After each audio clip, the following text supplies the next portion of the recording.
Praise the Lord जय मसीह की। आसतु आज आम ईश्वर जीवंत वाक्य को शुणा। आशा करे आपण मैंने खुशी अच्छा।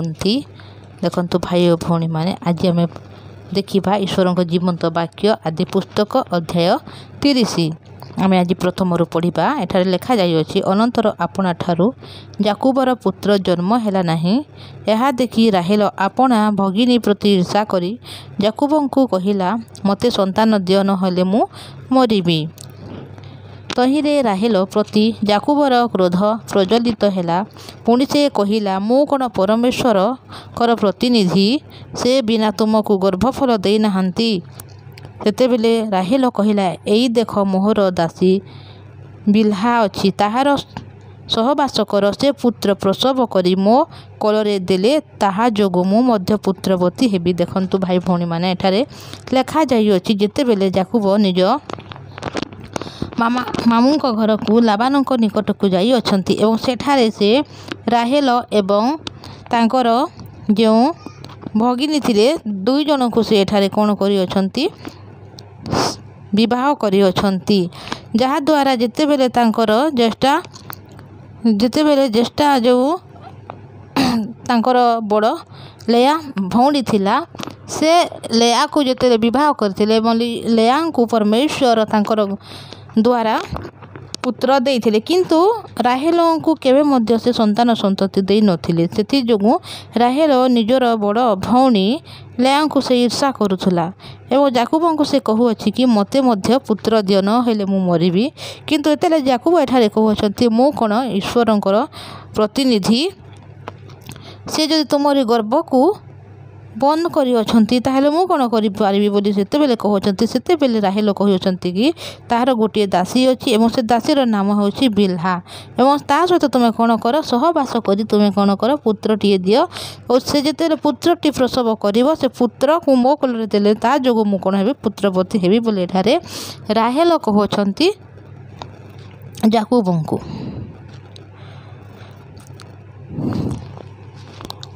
पुणी से अपना दासी बिल्हा को ताहा सहित विवाह देला, तो याकूब ताहार सहवास करते बिल्हा गर्भवती होई याकूबर गोटे पुत्र प्रसव कला।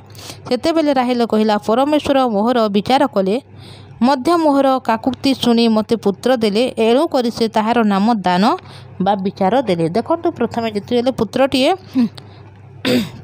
राहेलंकर दासी बिल्हांक द्वारा जेतेबेले पुत्रटीए हेउछि, सेतेबेले राहेल कहउछंती कि परमेश्वर मोहर विचार कले एवं सेथि जोगु से पुत्रटी प्रसव करी अछंती, तांकर नाम एठारे दान बा विचार बोली रखी अछंती।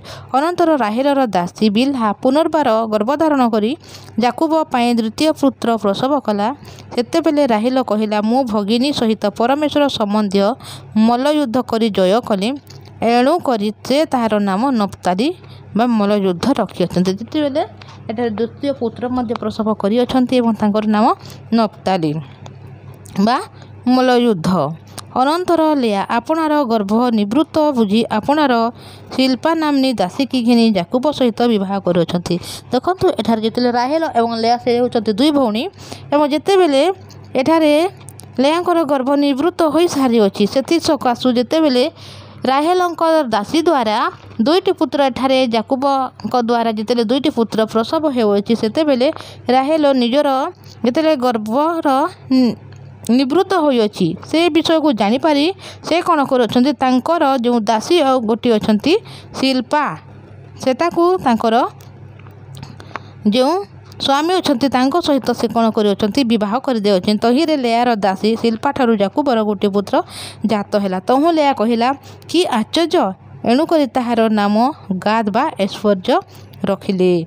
देखंतु एठारे लेयांकर मध्य तांको जो दासी अछंती एवं से दासींको द्वारा एठारे गोटे पुत्र प्रसव हेउछि। अनंतर लेयार दासीर शिल्पा याकूब पई द्वितीय पुत्र प्रसव कला। तहिरे लेया कहिला, मोहर की आनंद, युवती गण माने मते आनंदिनी बोलिबे, एणु करी से ताहार नाम आशेर आनंद रखिला। अनंतर गहम कटा समय रे रूबेन बाहरे जाई खेतरु दुधाफल पाई आनी आपणा माता लेयांकु देला। तहु राहेल लेयांकु कहिला, तुम पुत्र आनिथिबा दुधाफल किछि मते दियो। तहिरे ସେ କହିଲା, ତୁମେ ମୋ ସ୍ୱାମୀ କି ହରଣ କରିଅଛ, ଏ କି ଅଳ୍ପ ବିଷୟ? ତୁମେ ମୋ ପୁତ୍ରର ଦୁଧାଫଳ କି ହରଣ କରିବ? ତେବେ ରାହେଲ କହିଲା, ତୁମର ପୁତ୍ରର ଦୁଧାଫଳ ପରିବର୍ତ୍ତେ ସେ ଆଜି ରାତ୍ର ତୁମ ସଙ୍ଗେ ଶୟନ କରିବେ। ଦେଖନ୍ତୁ, ଏଠାରେ ସେମାନେ ଦୁଧାଫଳକୁ ଯେତେବେଳେ ରାହେଲଙ୍କ ପୁତ୍ର ଆଣୁଅଛନ୍ତି, ସେ ରାହେଲଙ୍କ ପୁତ୍ରଙ୍କର ଦୁଧାଫଳକୁ ଖାଇ ଲେଆଙ୍କର ପୁତ୍ର ଯେତେବେଳେ ଦୁଧାଫଳ ଆଣୁଛନ୍ତି, ସେ ରାହେଲ କ'ଣ କରୁଛନ୍ତି? ଦୁଧାଫଳ ପରିବର୍ତ୍ତେ ନିଜର ସ୍ୱାମୀଙ୍କୁ ତାଙ୍କ ସହିତ ସେ ରାତିକୁ କ୍ଷେପଣ କରିବା ପାଇଁ ଏଠାରେ ଦେଉଅଛନ୍ତି। ଅନନ୍ତର ସନ୍ଧ୍ୟାବେଳେ କ୍ଷେତ୍ରରୁ ଯାକୁବର ଆଗମନ ସମୟରେ ଲେଆ ତାହା ସହିତ ସାକ୍ଷାତ କରିବା ନିମିତ୍ତ ବାହାରକୁ ଯାଇ କହିଲା, ତୁମକୁ ମୋ ତକି ଆସିବାକୁ ହେବ, କାରଣ ମୁଁ ଆଜି ପୁତ୍ରର ଦୁଧାଫଳ ଦେଇ ତୁମକୁ ଭଡ଼ା ନେଲି। ଏଣୁ ସେ ସେହି ରାତି ତାହା ସହିତ କ୍ଷେପଣ କରିଅଛନ୍ତି। ଦେଖନ୍ତୁ ଭାଇ ଭଉଣୀମାନେ, ଏ ବାକ୍ୟ ଯେତେବେଳେ ଆମେ ପଢ଼ୁଅଛୁ, ଏହା ଈଶ୍ୱରଙ୍କ ବାକ୍ୟ ଅଟେ। ଯେଠାରେ ଆମେ ଯେତେବେଳେ ପ୍ରଥମେ ପଢ଼ିଛୁ ଆଦି ପୁସ୍ତକରୁ, ଯେତେବେଳେ ପ୍ରଥମେ ପରମେଶ୍ୱର ଯେଉଁ ସୃଷ୍ଟି କରିଅଛନ୍ତି, ସୃଷ୍ଟିର ବିବରଣୀକୁ ନେଇ କିପରି ମଣିଷ ଏ ପୃଥିବୀରେ ଆସିଲା ଏବଂ ପରମେଶ୍ୱର କିପରି ମଣିଷକୁ ସୃଷ୍ଟି କଲା ଆଉ ତା ଦ୍ୱାରା ଯେପରି ବଂଶ ଏଠାରେ ବଢ଼ି ଚାଲିଅଛି। ଯେତେବେଳେ ପ୍ରଥମେ ଅବ୍ରାହମ ଏବଂ ଇସାହାକ, ତାପରେ ଯାକୁବ, ତ ଆମେ ଯେତେବେଳେ ଦେଖୁଅଛୁ ଗୋଟିଏ ବଂଶରୁ ଆଉ ଗୋଟିଏ ବଂଶ, ଗୋଟିଏ ବଂଶରୁ ଆଉ ଗୋଟିଏ ବଂଶ ହୁଏ, ଯେତେବେଳେ ଆମେ ଦେଖୁଅଛୁ ଏଠାରେ ଆମେ ଯାକୁବଙ୍କ ପୁତ୍ର ଯାକୁବଙ୍କ ସମୟର ଏହି ଘଟଣା ଏଠାରେ ଲେଖାଯାଇଛି କି ଯାକୁବ ସେ କ'ଣ କରିଥିଲେ? 2ଟି ସ୍ତ୍ରୀକୁ ସେ ବିବାହ କରିଥିଲେ। ତ ଆମେ ଧୀରେ ଧୀରେ କରି ଭାଇ ଭଉଣୀମାନେ ସମସ୍ତ ବିଷୟକୁ ଦେଖିବା କି କ'ଣ ହେଲା। ଆଗରୁ ପରମେଶ୍ୱର ଯେତେବେଳେ ଅବ୍ରାହମକୁ ମଧ୍ୟ ପ୍ରତିଜ୍ଞା ଦେଇଥିଲେ କି ଆମେ ତୁମରି ବଂଶକୁ ବଢ଼ାଇବା ଆକାଶର ତାରାଗଣ ପରି ଏବଂ ସମୁଦ୍ରର ବାଲି ପରି କରିବା ଏବଂ ତୁମ ବହୁତ ମହାନ ହେବେ, ଗୋଷ୍ଠୀ ହେବେ ତୁମ ଦ୍ୱାରା ବୋଲି କହିଥିଲେ। ସେ ସମସ୍ତ ବିଷୟକୁ ପରମେଶ୍ୱର ନିଜେ ଏଠାରେ ପୂରଣ କରୁଅଛନ୍ତି।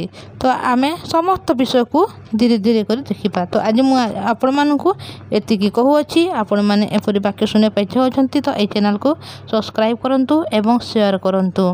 ତ ଦେଖନ୍ତୁ, ଆଜି ଆମେ ପ୍ରାର୍ଥନା କରିବା। ଧନ୍ୟବାଦ ପବିତ୍ର ପରମେଶ୍ୱର ପିତା, ଧନ୍ୟବାଦ ଦେଉଛି, ଦୟା କରିଅଛ, ଅନୁଗ୍ରହ ଦେଲ, ତୁମର ନିକଟକୁ ଟାଣି ଆଣିଛ ପିତା। ଧନ୍ୟବାଦ। ଆଜି ତୁମର ଜୀବନ୍ତ ବାକ୍ୟକୁ ଆମେ ଶୁଣିଅଛୁ। ଅବ୍ରାହମକୁ ଯେଉଁ ପ୍ରତିଜ୍ଞା ଦେଉଛ ପିତା, ସେ ପ୍ରତିଜ୍ଞାକୁ ତୁମେ ଯାକୁବଙ୍କ ଦ୍ୱାରା ତୁମେ ପୂରଣ କରୁଅଛ। ଧନ୍ୟବାଦ ପ୍ରଭୁ। ଏବଂ ପିତା ପରମେଶ୍ୱର ଯାକୁବଙ୍କୁ ତୁମେ ପିତା ପରମେଶ୍ୱର ବହୁତ ସନ୍ତାନ ମଧ୍ୟ ଦେଉଅଛ, ସେଥିପାଇଁ ଧନ୍ୟବାଦ ପିତା। ପବିତ୍ର ପରମେଶ୍ୱର ପିତା, ଆମ ଭାଇ ଭଉଣୀମାନେ ଯେତେବେଳେ ବାକ୍ୟ ଶୁଣୁଛନ୍ତି ସମସ୍ତଙ୍କୁ ଆଶୀର୍ବାଦ, ଅନୁଗ୍ରହ ଏବଂ ଦୟା କର। ଯେଉଁମାନେ ଜୀବନ୍ତ ବାକ୍ୟକୁ ଶୁଣୁଛନ୍ତି ତାଙ୍କ ଜୀବନରେ କୌଣସି ସମସ୍ୟା ଥାଏ, ସେ ସମସ୍ତ ସମସ୍ୟାକୁ ତୁମେ ଦୂର କର ପ୍ରଭୁ। ପୁଣି ଯେଉଁମାନେ ରୋଗ ଦୁଃଖରେ ପୀଡ଼ିତ, ସେ ସମସ୍ତଙ୍କୁ ତୁମେ ପିତା ପରମେଶ୍ୱର ସୁସ୍ଥତା ଦିଅ। ପୁଣି ଏମାନଙ୍କର ଯେଉଁ ଫାଇନାନ୍ସିଆଲ ସମସ୍ୟା ଥାଇପାରେ ପିତା ପରମେଶ୍ୱର, ଚାକିରି କ୍ଷେତ୍ରରେ ସମସ୍ୟା ଥାଇପାରେ ପିତା, ଜବ୍ କ୍ଷେତ୍ରରେ ସମସ୍ୟା ଥାଇପାରେ, ସମସ୍ତ ବିଷୟକୁ ତୁମେ ପୂରଣ କର ଏବଂ ସେମାନଙ୍କୁ ଆଶୀର୍ବାଦ କର। ସମସ୍ତ କାର୍ଯ୍ୟରେ ତୁମେ ତାକୁ ସଫଳ କର। ପବିତ୍ର ପରମେଶ୍ୱର ପିତା, ତୁମେ ଆଶୀର୍ବାଦ କଲ, ଅନୁଗ୍ରହ ଦେଲ। ଏ ଭାଇ ଭଉଣୀମାନଙ୍କ ଜୀବନରେ ପିତା ତୁମେ ଶାନ୍ତି ଜୀବନକୁ ଦେଲ, ଆନନ୍ଦକୁ ଦେଲ ଓ ତୁମର ଜୀବନ୍ତ ବାକ୍ୟକୁ ଏମାନଙ୍କ ହୃଦୟରେ ତୁମେ ସ୍ଥାପନ କର। ଏମାନେ ଯେପରି ପ୍ରତିଦିନ ତୁମର ଜୀବନ୍ତ ବାକ୍ୟକୁ ଶୁଣିବେ ପ୍ରଭୁ ଓ ସବୁଦିନ ବାକ୍ୟ ଦ୍ୱାରା ଯେପରି ପିତା ଶୈତାନକୁ ସବୁବେଳେ ହରାଇ ପାରିବେ, ପରିସ୍ଥିତିରୁ ଯେପରି ଜିତିବାକୁ ପାରିବେ ସାହାଯ୍ୟ କର। ପବିତ୍ର ପରମେଶ୍ୱର ପିତା, ତୁମେ ତାକୁ ଦୟା କଲ, ଅନୁଗ୍ରହ କଲ। ଧନ୍ୟବାଦ। ପ୍ରତ୍ୟେକ ଗୌରବ ତୁମକୁ ଦେଇ ଯୀଶୁଙ୍କ ନାମରେ ମାଗୁଅଛି। ଆମିନ୍। ପ୍ରେଜ୍ ଦ ଲର୍ଡ। ଜୟ ମସିହ କି। Thank you.